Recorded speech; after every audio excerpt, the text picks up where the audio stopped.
We have an update on the federal government's revocation of multiple St. Thomas student visas. And the St. Thomas community celebrated after a new pope was elected. These stories and more on the Deep Dive.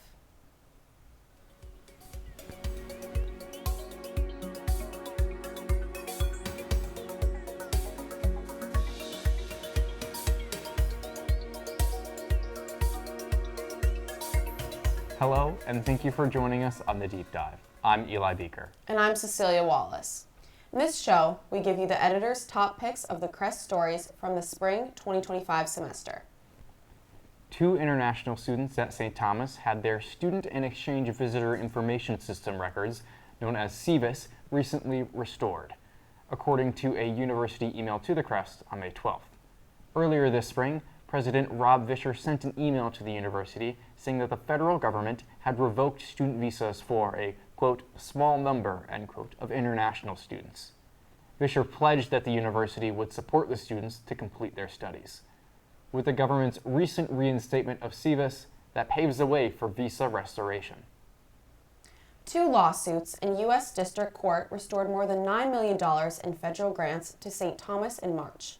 The Trump administration cut those funds in February. In a statement to the Crest, the university wrote that the 2 grants at issue are part of St. Thomas's effort to address teacher shortages around the state.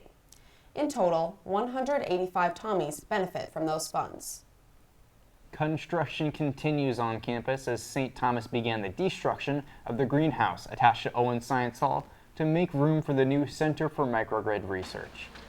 The new center will include an indoor lab, office, and storage space that will attach to the second floor of the Science Hall. St. Thomas Greenhouse and Medicinal Garden Manager Catherine Grant told the Crest in October that a new greenhouse will be built on the roof of this new facility. Another construction project may affect your walk or bike ride across the river to Minneapolis. Reporter Kevin Lynch has the story. In Minneapolis, the signs of spring are here, even the inconvenient ones. We just were walking down here to go, okay, so is the bridge closed or not, just to check it out. Bridge repairs are nothing new to Twin Cities pedestrians, but this year, Mississippi River users big and small will have to contend with extra delays. Typical. Bridge number 9, a key connection for the east and west banks of the U of M, is the latest to get a fresh facelift, a noisy one. Repairs began on April 7th, which city officials say are being done to make the bridge's railings and decks safer and more up to date. It's based, number one on safety, safety for pets, safety for bikes, and safety for traffic. To avoid the Bridge number 9 construction, detours are available at the 10th Avenue and Washington Avenue bridges, here and here. Walkers and bikers can also expect to see delay on the Plymouth Avenue and Stone Arch bridges and the Franklin Avenue Trail. All of these are part of what city officials say is a push for renovated exercise and walking paths. For Marie, the detours are new opportunities. There are lots of bridges, so we have other choices. They're just a little busier, not the walking, biking bridges, but that's okay. We can handle it. They have a while to adjust. City officials say repairs for number 9 aren't set to be completed until December, though other river crossing sites are looking to wrap up by late summer. So, residents ask, is the city's infrastructure in good hands? And I don't want a bridge to fall, So far, all signs point to yes. For the Crest.News, I'm Kevin Lynch. Upon the election of a new pope on May 8th, a group of students paraded across campus celebrating Pope Leo XIV. St. John Vianney seminarians dressed as security led the parade in black suits and earpieces.